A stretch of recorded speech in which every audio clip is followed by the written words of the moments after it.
આપ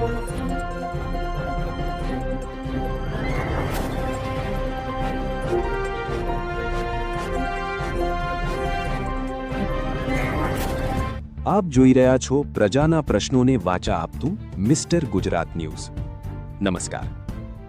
પીસીબીએલ કંપની સામે મોખા ગામના ખેડૂતોનું ધરણું, પ્રદૂષણ અને રોજગારી મુદ્દે ઉગ્ર રોષ।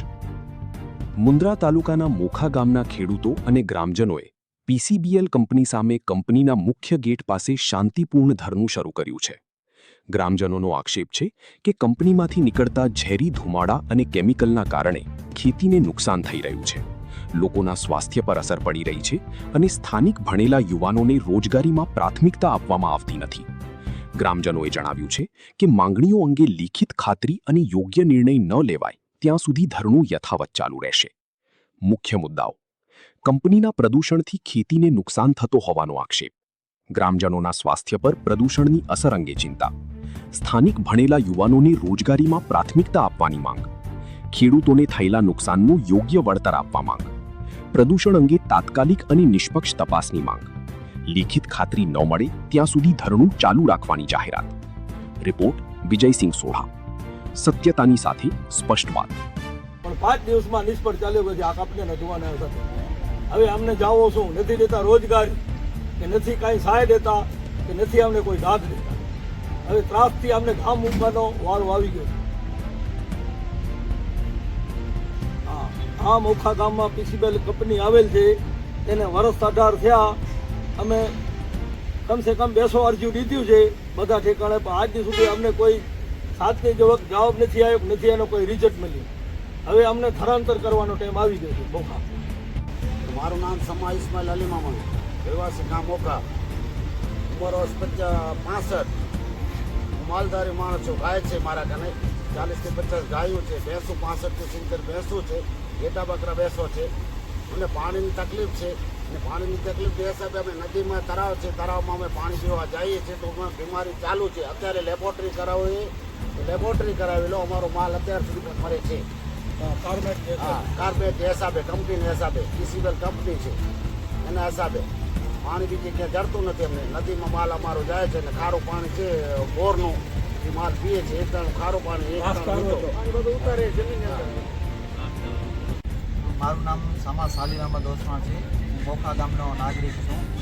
ત્યાં અમારી બાજુમાં આવેલ પીસીબીએલ કંપની દ્વારા સરકારશ્રીનો પરિપત્ર છે કે 80% સ્થાનિકોને નોકરી ઉપર રાખવામાં આવે, પણ સરકાર કંપની કોઈ નિયમનું પાલન કરતી નથી અને ઘણા ગાંઠિયા અમે અમારા ગામના લોકોને જ રાખે છે। ઘણા એવા અમારા ગામના યુવાનો છે જે એજ્યુકેટેડ છે, એ પણ આજે બેરોજગાર ફરે છે।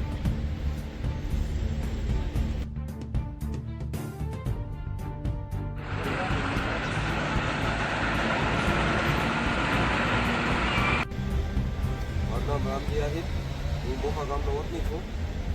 આ કંપની સામે આજ પહેલો દિવસ છે, છાવણી કરીને બેઠા છીએ। આ કંપની સામે અમારો પ્રશ્ન એ છે, અમારી આજુબાજુમાં જમીનો આવેલી છે, આ કંપનીનું પ્રદૂષણ એટલું થાય છે, અહીંયા આગળ નથી કાંઈ ખેતી થતી, જે થાય છે એ બધી ખરી જાય છે, જે કાર્બન ઉડે છે એના કારણે આ બધું અમારે અહીંયા આગળ બધું પાક બધો નિષ્ફળ જાય છે। અને આજુબાજુમાં અમારું બાજુમાં જ ગામ છે, ગામમાં અમે ધાબા છત ઉપર રહી નથી શકતા। આ કાર્બન એટલો ઉડાડે છે કંપની, એના કારણે બધી જે કાર્બન ઉડે છે એના કારણે શ્વાસની બીમારી, ચામડીની બીમારી અને કેન્સર જેવી પણ બીમારી થાય છે। હું જાડેજા કૃષ્ણજી મધરસિંહ બોલું છું, આ મોખાનો છું। કંપનીને સામે મારી વાડી છે પીસીબીએલને સામે, અને હું 40 વર્ષ ત્યાં ખેતી કરું છું। પણ હમણાં આ 15 વર્ષ ત્યાં કંપની આવી છે, ત્યાંથી કરીને આજ દી સુધી અમે અમારી ખેતીમાં હવે એટલો લાખો રૂપિયા કમાતા હતા, પણ અત્યારે રૂપિયાની પેદાશ નથી થતી। અત્યારે હું કપાસ વાવી આવ્યો છું, પણ 5 દિવસમાં નિષ્ફળ ચાલ્યો પછી આ કંપનીને જોવાના હતા। હવે અમને જાવો શું નથી દેતા રોજગારી, કે નથી કાંઈ સહાય દેતા, કે નથી અમને કોઈ દાદ દેતા। હવે ત્રાસથી અમને ગામ મૂકવાનો વારો આવી ગયો। આ મોખા ગામમાં પીસીબીએલ કંપની આવેલ છે, તેને વર્ષ 18 થયા। અમે કમસે કમ 200 અરજી દીધું છે બધા ઠેકાણે, પણ આજ સુધી અમને કોઈ સાતની જવાબ નથી આવ્યો, નથી એનો કોઈ રિઝલ્ટ મળ્યું। હવે અમને સ્થળાંતર કરવાનો ટાઈમ આવી ગયો છે મોખા। મારું નામ સમા ઇસ્માઇલ